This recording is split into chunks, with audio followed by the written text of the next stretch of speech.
오늘 성탄절을 맞이해서 성탄의 기쁨과 은혜와 그리고 평강이 여러분 모두에게 충만할 수 있기를 축원합니다. 오늘 성탄절을 맞이해서 여러분들과 같이 나눌 은혜의 말씀의 제목은 마리아가 가진 신앙이라고 하는 제목으로 여러분과 은혜를 나누고자 합니다.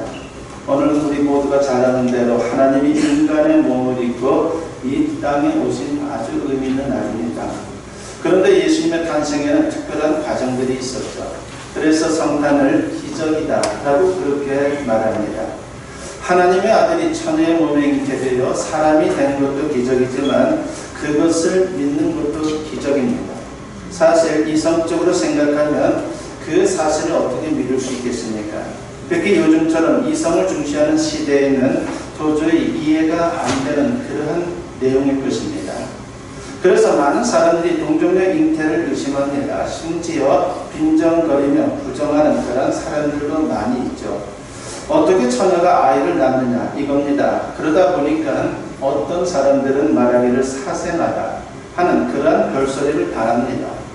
무슨 생각을 하든 무슨 소리를 하든 그것은 본인의 선택이고 자유이지만 그 결과와 책임도 자신의 몫이라고 하는 것을 알아야 합니다.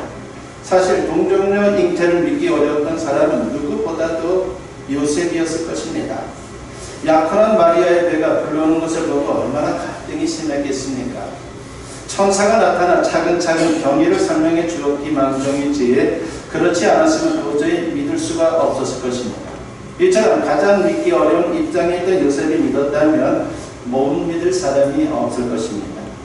그래서 종교개혁자 마틴 루터가 이런 말을 한 적이 있죠. 성탄절의 가장 큰 기적은 동정녀 마리아가 성령으로 잉태된 것이 아니라 요셉이 그것을 그대로 믿었다는 사실이다. 그렇게 말을 했어요. 얼마나 의미 있는 그런 말입니까? 그러므로 우리 또한 동정녀 마리아의 잉태를 그대로 믿는 신앙을 가져야 합니다. 그래야 성탄절이 진정으로 우리에게 축복이 되는 것이죠. 오늘 본문은 마리아가 잉태한 후 하나님을 찬양하는 노래입니다. 이 노래를 지어 부른 지점이 수태고지지구입니다. 수태고지라고 하는 것은 천사 가브리엘이 처녀 마리아에게 나타나 성령으로 하나님의 아들이 잉태될 것이다 라고 하는 것을 알려준 사건입니다. 마리아가 천사에게서 잉태 사실을 들었을 때 처음에는 믿기 어려웠을 겁니다. 그러자 천사가 뭐라고 말합니까? 마리아의 친척인 엘리사벳이 노인인데도 잉태했다라고 그렇게 말합니다.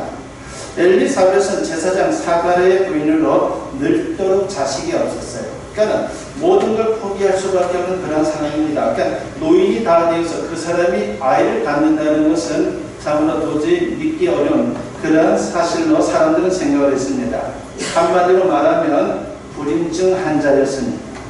그러다가 늙음하게 하나님의 능력으로 아들을 잉태했습니다. 그러니 잘 생각해 보라는 겁니다. 전능하신 하나님께 뭐가 불가능하겠느냐 그렇게 말하고 있는 것이죠. 마리아에게도 그런 기적이 얼마든지 가능하다라고 말합니다. 마리아는 그 말을 듣고 너무 신기해서 엘리사벳 집으로 급히 달려갑니다. 엘리사벳을 만나보니까 정말 임신 중이었어요. 도저히 상상할 수 없는 일이 자기 눈앞에 펼쳐지고 있는 것이죠. 더 신기한 것은 태중에 있는 아이, 바로 이 태중에 있는 아이는 장차 세례 요한이 되는 그런 아이죠. 이 아이가 마리아의 잉태를 알아보고 뛰놉니다.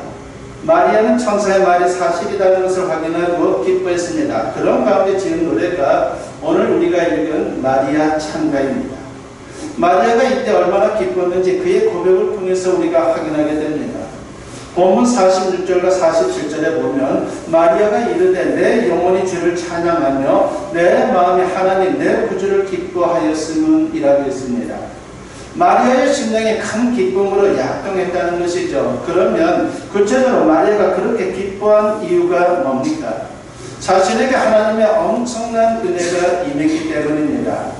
자기같이 천한 사람에게 큰 은혜가 임했다고 생각하니까 주체할 수 없을 정도로 큰 기쁨이 그 마음속에서 솟구쳤습니다.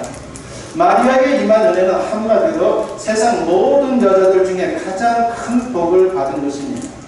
그 사실을 깨달은 마리아는 감격 어린 어조로 노래합니다. 오늘 보면 48절 하반절에 보니까 보라 이제부로는 만세에 나를 복이 있다 일컬으리로다 라고 했습니다. 자신이 앞으로 영원토록 복 있는 사람이라고 하는 칭송을 받게 될 것이다 라고 그렇게 확신을 한 것입니다. 또 마리아가 엘리사벳을 만났을 때 축원한 말이 누가복음 1장 42절과 43절에 나오죠. 큰 소리로 불러 이르되 여자 중에 네가 복이 있으며 네 태중의 아이도 복이 있도다. 내 주의 어머니가 내게 나오니 이 어찌된 일인가 라고 했습니다. 여기서 여자 중에 네가 복이 있으며 라고 하는 말은 세상 모든 여자들 중에 가장 복되다는 겁니다. 심지어 마리아를 가리켜 내 주의 어머니라고 그렇게 표현하면서 그 만남 자체를 영광스럽게 여기고 있습니다. 당시 사회적 신분으로 보면요, 두 사람은 하늘과 땅 차이만큼 그렇게 신분의 차이가 나죠. 제사장 가문은 하이클래스입니다. 반면 마리아는 어떻습니까? 나사렛 산골 동네 별 볼일 없는 집안의 시골뜨기 소녀에 불과합니다. 그런데도 이렇게 칭송한 걸 보면 마리아가 받은 은혜가 얼마나 놀라운지 짐작해 볼 수가 있습니다. 그런데 여기서 우리가 짚고 넘어가야 할 사실이 있습니다. 기독교 역사에서 마리아에 대한 태도에 양극단이 있습니다. 이 두 가지 모두는 비성경적이므로 우리가 조심할 필요가 있는 거예요. 하나가 뭡니까? 마리아를 신격화하는 것이죠.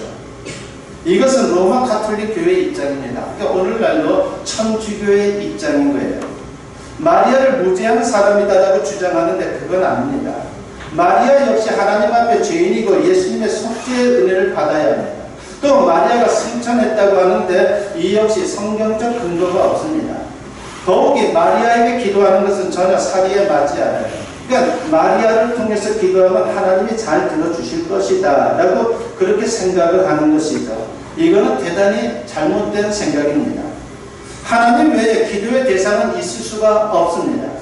이런 태도는 마리아를 신격화한 것입니다. 다른 하나는 마리아의 존재를 너무 경시하는 것으로서 종교개혁자들 중에 극단적인 사람들 입장에 마리아의 아름다운 신앙과 존귀한 위상을 흠모하고 따라갈 필요가 있는데 이것을 무시한 겁니다. 성탄절에 우리는 마리아의 신앙을 모델로 삼고 그의 신앙을 본받아야 합니다. 당시 이스라엘에는 수많은 여자들이 있었는데 하필이면 마리아를 선택해서 하나님의 아들이 잉태되었느냐 하는 겁니다. 마리아에게 큰 은혜가 임한 이유는 그에게 아름다운 신앙이 있었기 때문이죠. 그것이 무엇인지 이 시간 두 가지로 살펴보면서 같이 우리 모두가 은혜를 나누고자 합니다. 그리고 그 신앙을 우리 또한 가질 수 있기를 축원합니다. 첫째는 겸손의 신앙을 그는 가졌습니다. 바로 그래서 하나님의 큰 은혜를 받은 것이죠. 그는 스스로를 하나님 앞에서 어떻게 느꼈습니까? 오늘 본문 48절에 보면 그의 여종의 비천함을 돌보셨음이라고 했습니다. 자신을 선한 하느라고 그렇게 말하고 있습니다. 사실 그가 살던 고향 나사렛은 변방 갈릴리 지방에서도 산동네입니다. 오죽하면 예수님의 제자 나다나엘이 처음에 예수님에 관해서 소식을 들었을 때 그것을 무시하죠. 예수님에 대해서 인정하려고 하지 않습니다. 뭐라 그랬습니까? 나사렛에서 무슨 선한 것이 나겠습니까? 라고 그렇게 말을 했습니다. 한마디로 마리아는 당시 이스라엘에서 가장 낮고 천한 소외 계층이었습니다. 여러분, 교만에는 두 가지가 있어요. 부자 교만과 거지 교만이 있습니다. 부자라고 해서 교만하기도 한데 거지라도 마음이 강박해서 교만한 사람들이 있다는 겁니다. 마리아는 자신의 모습을 잘 알고 겸손히 고백합니다. 한마디로 주제 파악을 너무 잘한 것이죠. 이게 바로 겸손입니다. 물론 이렇게 말한다고 하나님이 무조건 낮고 천한 신분의 사람만 좋아하는 게 아닙니다. 사회적으로 높은 신분이나 부귀 영화가 좋지만 자칫 잘못하면 사람을 교만하게 만들 수가 있습니다. 만일 그렇게 되면 오히려 그 모든 좋은 조건들이 신앙의 방해가 될 수 있는 것입니다. 아무리 도와줘도 구해줘도 하나님 앞에서는 모두가 다 죄인이에요. 우리가 그렇게 참으로 존경하는 사람들, 그리고 우리가 그렇게 따랐던 사람들도 알고 보면 다 죄인이죠. 부족한 면이 없는 사람이 누가 있어요? 다 우리는 한계가 있다라고 하는 것입니다. 하나님의 은혜가 없으면요, 사실 우리는 아무것도 아닙니다. 그러므로 신분이 높아질수록 부해질수록 교만해지지 않도록 언제나 조심해야 합니다. 마리아는 세상에 높고 부한 사람들을 다 제쳐놓고 자기를 선택해서 은혜를 베푸신 하나님을 찬양합니다. 오늘 보면 51절로부터 53절의 말씀을 보면 그의 팔로 힘을 보이사 마음의 생각이 교만한 자들을 흩으셨고 권세 있는 자를 그 위에서 내리치셨으며 비천한 자를 높이셨고 줄이는 자를 좋은 것으로 배불리셨으며 부자는 빈손으로 보내셨도다 라고 했습니다. 이것이 마리아의 고백입니다. 얼마나 겸손한 그의 고백입니까? 겸손의 덕목이 얼마나 중요한지 성경은 곳곳에서 강조를 하고 있죠. 그리고 설교를 통해서도 얼마나 겸손을 강조합니까? 잠언 3장 34절에 보면 진실로 그는 거만한 자를 비웃으시며 겸손한 자에게 은혜를 베푸시나니 라고 있습니다. 겸손한 자라야 하나님의 은혜를 받을 수 있다는 겁니다. 또 마가복음 2장 17절에서 예수님은 이렇게 말씀을 하시죠. 건강한 자에게는 의사가 쓸데없고 병든 자에게라야 쓸데있느니라. 나는 의인을 부르러 온 것이 아니요 죄인을 부르러 왔노라고 했습니다. 모든 인간이 다 죄인이지만 의인으로 착각하는 사람들이 대단히 많아요. 그런 사람들은 예수님을 만날 수 없고 은혜를 받을 수도 없습니다.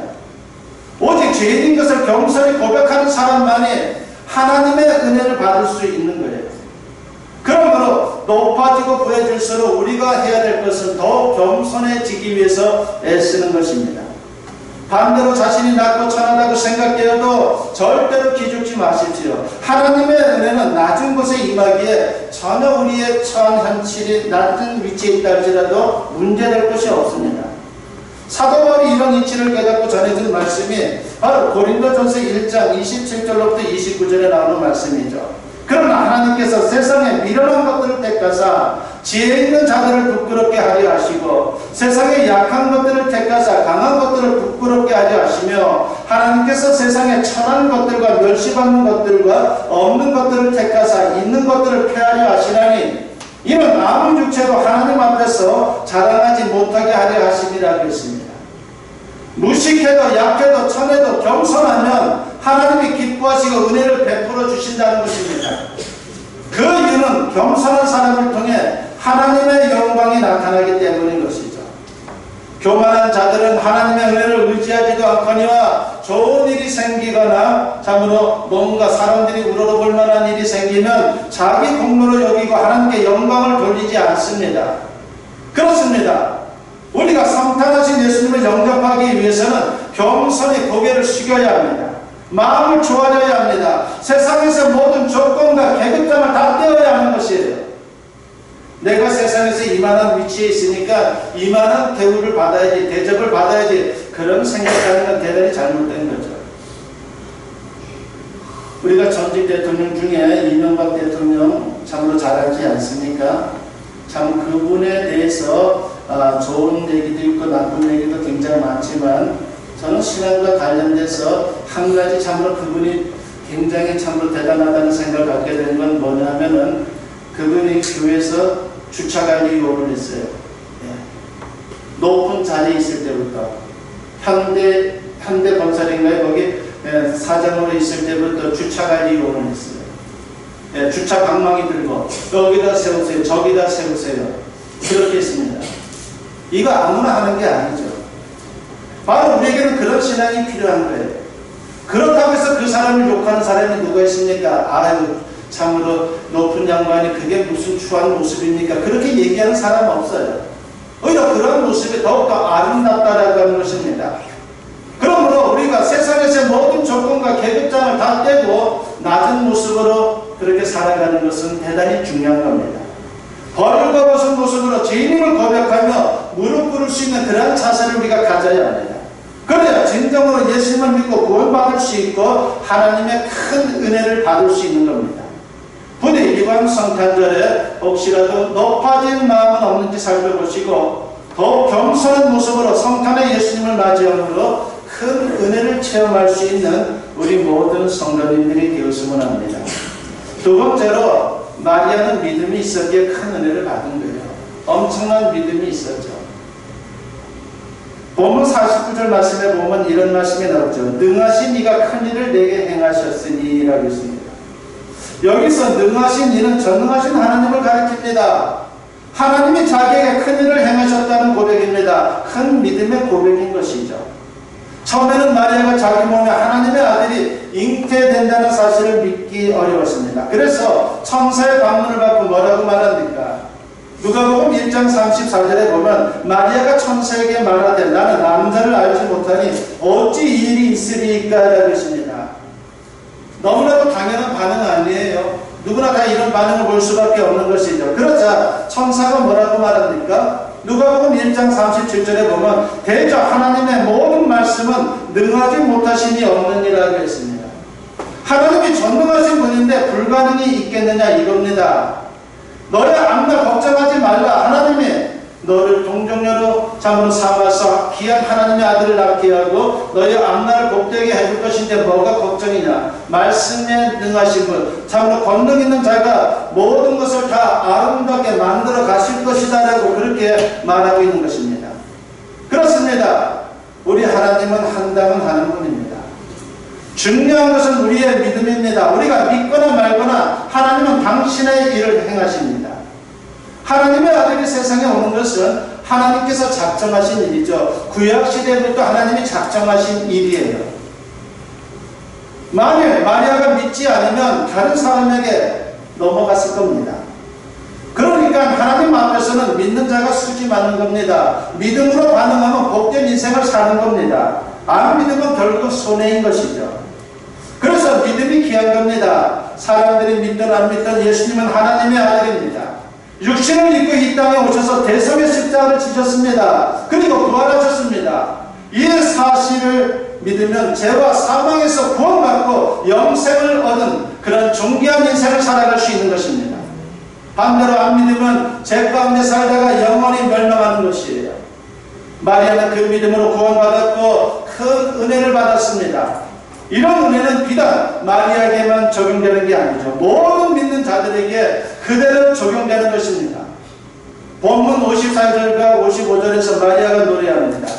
그전 이스라엘을 도우사 긍휼히 여기시고 기억하시되 우리 조상에게 말씀하신 것과 같이 아브라함과 그 자손에게 영원히 하시리로다 하니라고 했습니다. 이스라엘에게만 아니라 믿음으로 아브라함의 영적 자손된 모든 사람에게 하나님의 은혜가 그대로 임한다는 겁니다. 이것이 바로 하나님의 방법인 것이에요.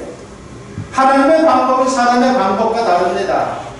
사람들은 눈에 보이는 어떤 방법을 찾지만 하나님은 믿음을 통해서 기적을 일으키십니다. 홍해가 갈라질 때도 그랬습니다. 모세가 하나님을 믿고 지팡이를 내미는 순간 그 엄청난 홍해가 갈라졌습니다. 이스라엘 백성들은 다 말했습니다. 이제는 방법이 없다. 애굽으로 돌아가자.